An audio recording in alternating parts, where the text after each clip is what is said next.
Aloha there, friends. I wanted to invite you today to join me at the ocean side for some stories with Jesus. Um, I'm going to be doing a compilation of some specific stories about the life of Jesus and a reflection on all of those stories to be able to encourage you and empower you as you go about your day. My intention is that these stories will encourage, strengthen, and empower your life. And so today, I'd like to reflect with you all the story of the widow's son at Nain. I just want you to imagine the life of this woman. This is her only son, and she's obviously, we are told, a widow, meaning that she has no husband at this point of her life. And her only son is now dead, and she is among the procession leading to his burial. I want you to join with me to visit this woman the night of this event. If you walk into her compound, what would you see? How is she crying and weeping?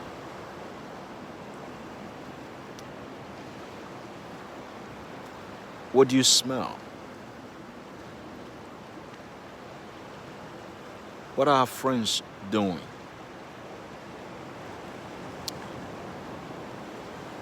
Now, go with me for a sit down with her. What is she thinking as her only son is gone and she has no husband? And mirror her thoughts, her heart pains with her culture, where, as we are told by scholars, that during this time, women's value was very not encouraging, and that if a woman has no husband, she is almost worthless. And in this case, she will need a male child to help defend her, and now her only son, the defender of her life, is gone. What is she thinking? What does this night look like for her? And we are told from the stories of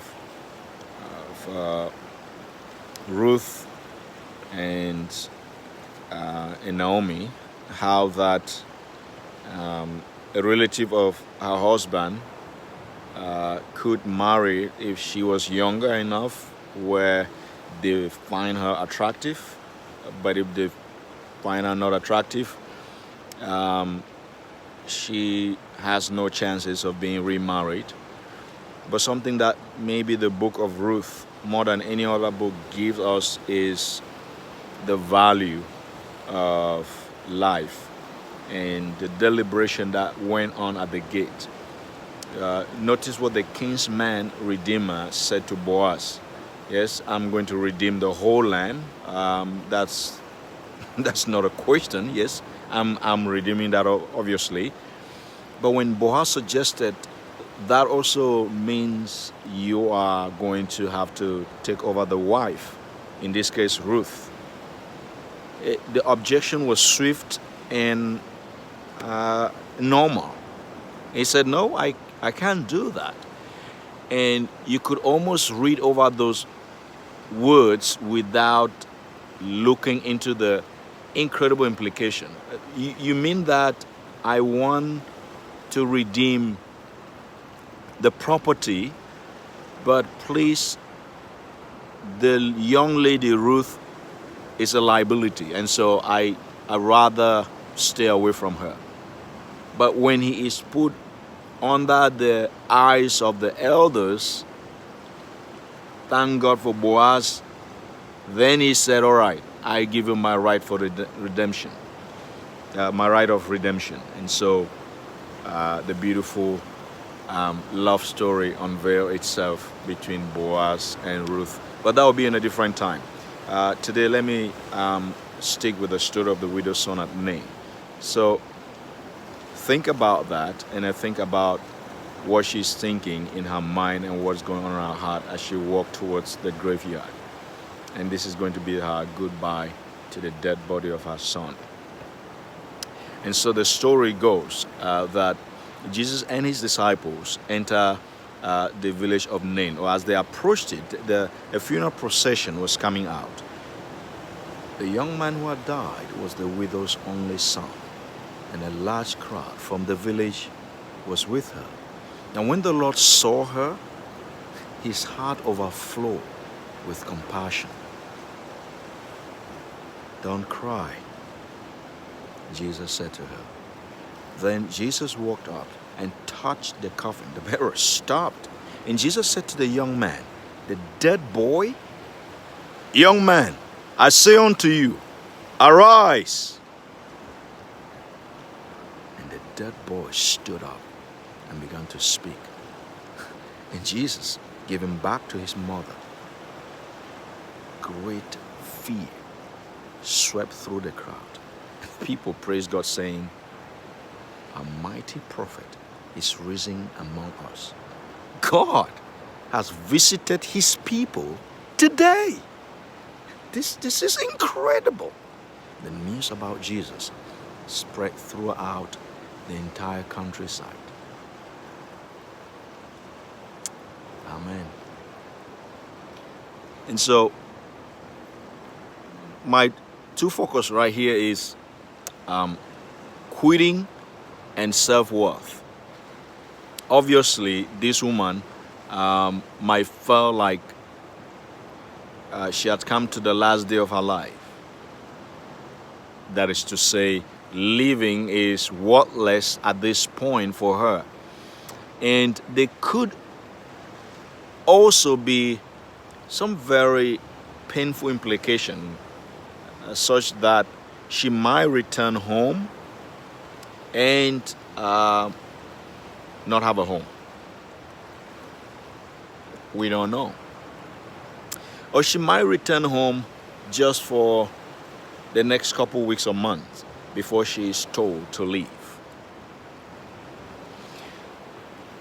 And we see the expression of Jesus sort of allude to something peculiar that is not written about this woman. Her thought process and the pains of her heart were much more deeper than just losing the son, because losing the son means losing her life, her self-worth, and even her own identity. Notice what Jesus did. He walked up to her and said, "Do not cry." Isn't that amazing?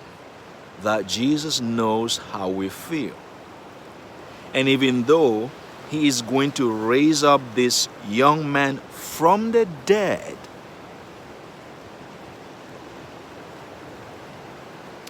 looking at this woman eyeball to eyeball, touching her, getting close to her, to speak into the hurt and the pains of our heart was much more of a priority than raising the dead boy and giving him to her.